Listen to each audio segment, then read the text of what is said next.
पद पर नहीं है उन्हें भी विदेशों में भेजकर करोड़ों रुपया जो खर्च हो रहा है वो कहां से आ रहा है और ये करोड़ों रुपया क्यों खर्च किया जा रहा है। इन सब में मोदी सत्ता घुली मिली नजर आती है। सवाल यह है कि क्या यौन शोषण के आरोपियों ने विनेश फोगाट को हराने के लिए, उन्हें पीछे ढकेलने के लिए अपने लोगों को पेरिस तक भेज दिया और विनेश जिन लोगों को ले जाना चाहती थी उन्हें नहीं जाने दिया गया। आपको याद होगा कुछ दिन पहले ही गुजरात का ही एक फ्रॉड जम्मू कश्मीर में पकड़ा गया था जो अपने आप को बहुत बड़ा अधिकारी बता रहा था, सरकारी सुरक्षा और सारी सुविधाओं का भोग कर रहा था। इस तरह के मामले आज दिन सामने आते हैं कि ऐसे ऐसे फ्रॉड देश के उन इलाकों तक चले जाते हैं, वो भी भारी सुरक्षा के साथ चले जाते हैं जहां जाना सबके लिए मना है। यानी पूरे देश का सरकारी सिस्टम काम कर सकता है। क्या दुनिया के सबसे बड़े लोकतंत्र का सिस्टम अपने ही देश का मान सम्मान बढ़ाने वाली एक महिला खिलाड़ी के खिलाफ इतनी खतरनाक और अविश्वसनीय साजिश से बच सकता है? जी हां, सुनने के बाद आपको भी यकीन नहीं होगा कि महिला पहलवान विनेश फोगाट को किन किन असरों पर कैसे कैसे टॉर्चर किया गया और अभी भी पेरिस ओलंपिक में उनके साथ जो नया कांड खुलकर सामने आया है उसके खिलाफ तो विनेश फोगाट दिल्ली हाईकोर्ट तक पहुंच गई है। और यहीं से सवाल यह पैदा होता है कि आखिर मोदी सरकार का सिस्टम महिलाओं से कोई विशेष खुन्नस रखता है क्या, खासकर ऐसी महिलाओं से जो अपना अस्तित्व जानती हैं और जो झुकने की बजाय लड़ने का रास्ता अपनाती है। ऐसा ही एक मामला गुजरात में सामने आया था और अब विनेश फोगाट के रूप में सामने आया है। सवाल यह भी है कि क्या मोदी सत्ता का सिस्टम फ्रॉड लोगों से भरा पड़ा है जो बिना किसी अधिकार, बिना किसी पद के बड़े से बड़ा लाभ उठा लेते हैं आपके पैसे से, उनके ऐशो आराम के लिए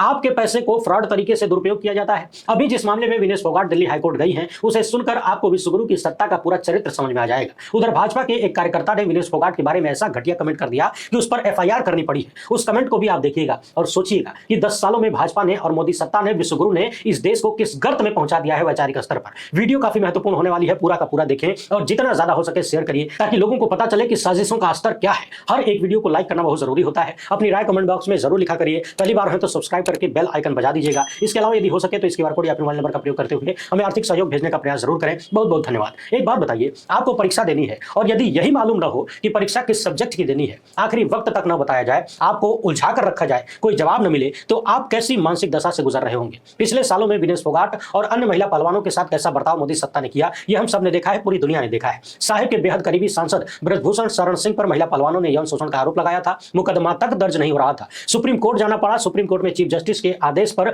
मुकदमा हुआ, मगर उसके बाद भी कार्रवाई क्या हुई ये भी आपके सामने है। ये तो एक फ्रंट था जहां विनेश फोगाट और अन्य पहलवान लड़ रहे थे, दूसरा फ्रंट था महिला होने का। भाजपाई मानसिकता के लोगों को यदि कहीं कोई महिला मिल जाए तो चिढ़ाने, उसका चरित्र हनन करने के लिए इनकी बल्ले बल्ले हो जाती है। अच्छे दिन आ जाते हैं, चाहे वो महिला पत्रकार हो, महिला सामाजिक कार्यकर्ता हो, किसी अन्य पार्टी की महिला नेता हो या फिर कोई आम महिला ही क्यों न हो, जो इनकी विचारधारा से अलग विचार रखती है, जो सवाल करती है, जो झुकती नहीं है, उनके खिलाफ ये लोग दिन रात संगठित तरीके से अपनी पुरुषवादी मानसिकता को सामने रखते हैं। पुरुषों को तो देशद्रोही, हिंदू विरोधी, पाकिस्तानी, कांग्रेसी ये सब बोला जाता है, लेकिन यदि महिला मिल जाए तो पहला हमला उसके चरित्र पर होता है। पिछले दिनों एक अंतरराष्ट्रीय अखबार से खबर आई थी जिसने बाकायदा रिसर्च करके बताया कि भारत में महिला पत्रकारों को सोशल मीडिया पर कितनी खराब स्थिति में रखा गया है। जो स्वतंत्र पत्रकारिता करती हैं, जो सत्ता की चाटुकारिता नहीं करती, सत्ता समर्थित लोग इन्हें लगातार रेप की धमकियां देते हैं, इनका चरित्र हनन करने का प्रयास करते हैं। यही काम विनेश फोगाट जैसी महिला पहलवानों के साथ लगातार भाजपाई मशीनरी ने किया, इनके आईटी सेल के गुर्गों ने किया और इनके नेताओं ने भी किया। यानी मोदी की सत्ता से यदि किसी महिला को लड़ना है तो उसे कई फ्रंट पर लड़ना पड़ता है। तो अभी ओलंपिक में कौन सी साजिश का आरोप सामने आया है कि इस मामले में विनेश फोगाट को दिल्ली हाईकोर्ट पहुंचना पड़ा है, उसको जानने से पहले भाजपाइयों का जो दूसरा वाला फ्रंट है जो महिलाओं के लिए विशेषकर प्रयोग किया जाता है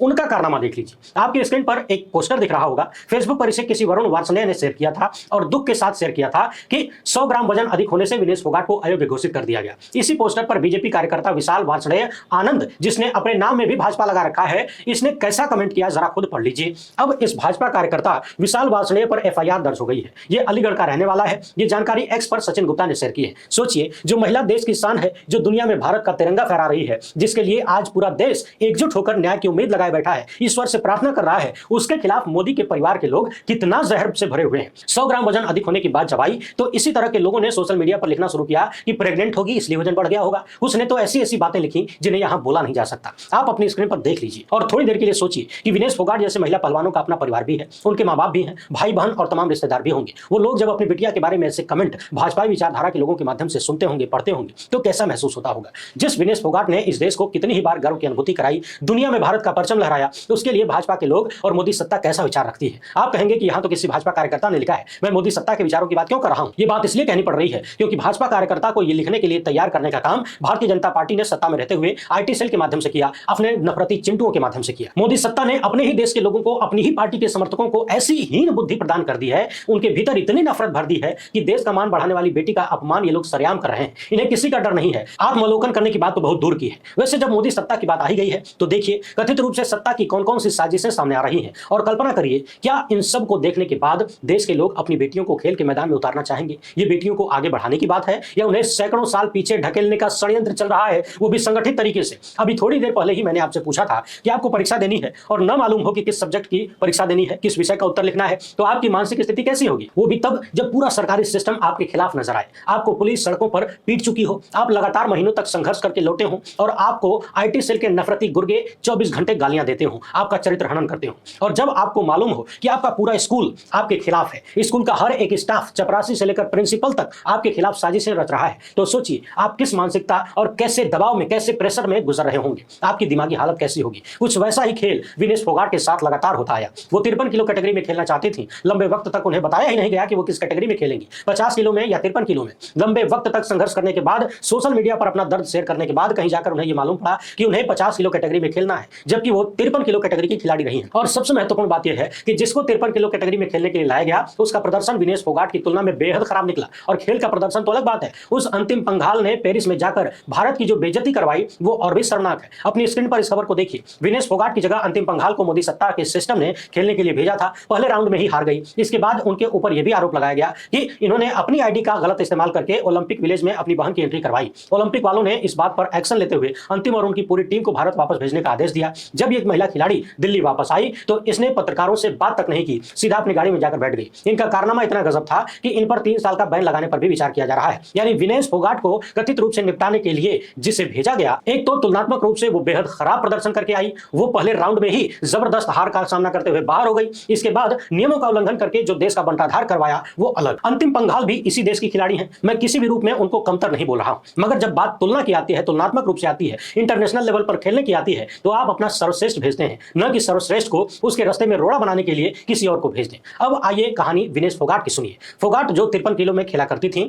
उन्हें लंबे वक्त तक असमंजस में रखा गया, तो फोगाट ने रास्ता निकाला कि दोनों की तैयारी करते हैं। वो दोनों की तैयारी करती रही। काफी देर बाद पता चला कि 50 किलो में खेलना है और इसके बाद भी कथित षड्यंत्रों का सिलसिला रुका नहीं। जिन लोगों पर विनेश फोगाट ने यौन शोषण का आरोप लगाया था, उनके लोग चौतरफा भरे पड़े थे। ब्रजभूषण सिंह पर आरोप लगाने के बाद कुश्ती संघ को भंग कर दिया गया था। लंबा चौड़ा मामला चला, इसके बाद नए लोग चुने गए और इनमें भी कथित रूप से उन्हीं लोगों को भरा गया जो ब्रजभूषण सिंह के बेहद करीबी थे। यहां तक कहा गया कि नए अध्यक्ष संजय सिंह ब्रजभूषण सिंह के रिमोट कंट्रोल से चलने वाले हैं। चौतरफा विवाद उठा और फिर दिसंबर 2023 में कुश्ती संघ को फिर से निलंबित करना पड़ा। और अब तक जब ये पेरिस ओलंपिक हो रहा है, इनके निलंबन की वापसी का कोई फैसला सरकार की तरफ से नहीं हुआ है, मगर यहीं से सारा खेल शुरू होता है। पेरिस में जहां ओलंपिक ऑर्गेनाइज हो रहा है, वहां पर निलंबित होने के बावजूद ब्रजभूषण सिंह के बेहद करीबी माने जाने वाले संजय सिंह और उनके अन्य लोग मौजूद हैं और कथित रूप से लगातार विनेश फोगाट को हराने की साजिश कर रहे हैं। इंडियन एक्सप्रेस की इस खबर के अनुसार पेरिस ओलंपिक में अयोग्य घोषित किए जाने के एक दिन बाद पहलवान विनेश फोगाट ने दिल्ली हाईकोर्ट में आरोप लगाया है कि भारतीय कुश्ती संघ और उसके अध्यक्ष संजय सिंह ओलंपिक गांव में थे और विनेश फोगाट के भाग्य पर फैसला ले रहे थे। यानी विनेश फोगाट के साथ क्या होना चाहिए, उन्हें कैसे क्या करना चाहिए, इसका फैसला ब्रजभूषण सिंह के लोग ले रहे हैं, जिस पर विनेश फोगाट ने ही यौन शोषण का आरोप लगाया। और वो भी तब ले रहे हैं ये लोग फैसला जब वो लोग पद पर हैं ही नहीं।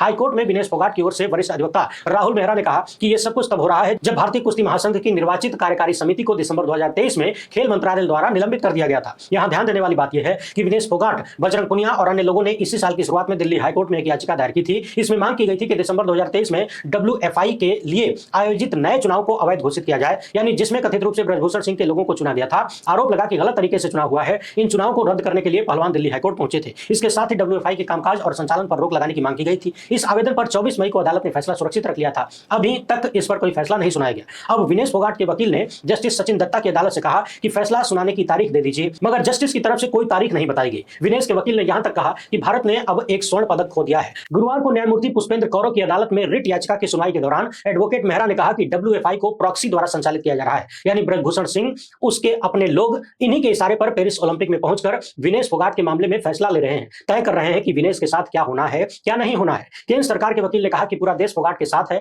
मैं उनके खिलाफ बहस नहीं करूंगा। न्यायमूर्ति कौर ने इस मामले में अगली सुनवाई 12 सितंबर के लिए निर्धारित की है। विनेश फोगाट के वकील कहते रहे कि मामला राष्ट्रहित का है, पूरा देश बहुत परेशान है, गंभीर मामला है, मगर अगली सुनवाई तो 12 सितंबर को होगी, उसके पहले नहीं होगी। अब याद करिए, अभी पिछले वीडियो में हमने 2 कथित साजिशों के बारे में बात की थी। जब इंडियन एक्सप्रेस की रिपोर्ट में खुलासा हुआ कि विनेश फोगाट के सामने एक ही ऑप्शन था कि 50 किलो में खेलो, यानी उन्हें मजबूरन अपनी 53 किलो कैटेगरी को छोड़ना पड़ा। और दूसरी कहानी यह सामने आई कि लगातार 3 राउंड खेलने और जीतने के बाद उन्हें कोई द्रव पिलाया गया, जिससे अचानक से उनका वजन बढ़ गया, जो असामान्य तरीके से हुआ। इसके बाद वो पूरी रात मेहनत करती रही, फिर भी वजन 100 ग्राम अधिक निकला। इसमें एक मामला उनके जीते गए मैचेस का भी है। अयोग्य घोषित होने के बाद उनकी जीत को भी नकारने का काम किया गया, मगर दुनिया भर में यह आवाज उठ रही है कि विनेश फोगाट को उनका सिल्वर मिलना चाहिए। अयोग्यता के बाद फोगाट ने पेरिस ओलंपिक से अपनी अयोग्यता को चुनौती देते हुए CAS का दरवाजा खटखटाया और इस मामले की सुनवाई 9 अगस्त को भारतीय समय अनुसार 12:30 बजे होनी थी, यानी आज दोपहर में होनी थी, मगर अब यह सुनवाई शाम को होगी। हो सकता है जब आप ये वीडियो देख रहे हो सुनवाई हो चुकी हो। भारत के पूर्व सॉलिसिटर जनरल और किंग्स काउंसिल वरिष्ठ अधिवक्ता हरीश साल्वे विनेश फोगाट मामले में भारतीय ओलंपिक संघ का प्रतिनिधित्व करेंगे। मगर सवाल यह है कि गुजरात की बिल्किस बानो का मामला हो, जिनके पूरे परिवार को साल 2002 के दंगों में मार दिया गया,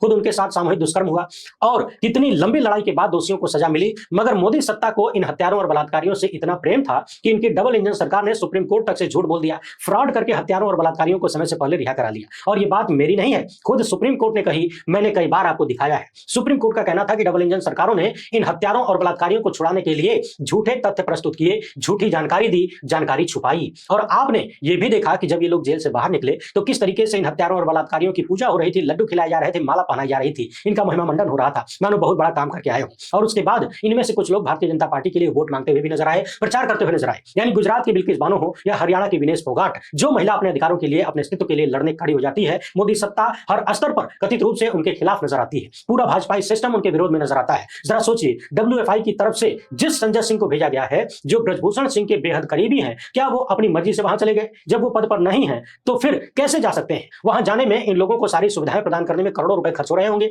ये सब कुछ कैसे हो रहा है, कहां से हो रहा है, किसके इशारे पर हो रहा है? संसद में खड़े होकर देश के खेल मंत्री सरेआम ये बताते हैं कि हमने विनेश फोगाट पर कितने लाख रुपया खर्च किया और कौन कौन सी सुविधाएं दी, मगर ये नहीं बताते कि उसी खेल के दौरान जो लोग पद पर नहीं है उन्हें भी विदेशों में भेजकर करोड़ों रुपया जो खर्च हो रहा है वो कहां से आ रहा है और ये करोड़ों रुपया क्यों खर्च किया जा रहा है। इन सब में मोदी सत्ता घुली मिली नजर आती है। सवाल यह है कि क्या यौन शोषण के आरोपियों ने विनेश फोगाट को हराने के लिए, उन्हें पीछे ढकेलने के लिए अपने लोगों को पेरिस तक भेज दिया और विनेश जिन लोगों को ले जाना चाहती थी उन्हें नहीं जाने दिया गया? आपको याद होगा कुछ दिन पहले ही गुजरात का ही एक फ्रॉड जम्मू कश्मीर में पकड़ा गया था, जो अपने आप को बहुत बड़ा अधिकारी बता रहा था, सरकारी सुरक्षा और सारी सुविधाओं का भोग कर रहा था। इस तरह के मामले आए दिन सामने आते हैं कि ऐसे ऐसे फ्रॉड देश के उन इलाकों तक चले जाते हैं, वो भी भारी सुरक्षा के साथ चले जाते हैं जहां जाना सबके लिए मना है। यानी जो किसी पद पर नहीं है वो झूठ बोलकर मोदी सत्ता में तमाम सुख सुविधाओं का आनंद ले सकता है। ऐसी ही कहानी पेरिस ओलंपिक से भी सामने आ रही है और आरोप सामने आ रहा है कि विनेश फोगाट की किस्मत का फैसला करने के लिए ब्रजभूषण सिंह के लोगों को ही पेरिस तक भेज दिया गया। यहीं पर एक सवाल यह भी उठता है कि दुनिया वाले जब ये सारी कहानियां सुन रहे होंगे तो भारत की खेल व्यवस्था और यहाँ की सत्ता के बारे में, हमारे विश्वगुरु के बारे में, ब्रह्मांड लीडर के बारे में क्या सोच रहे होंगे?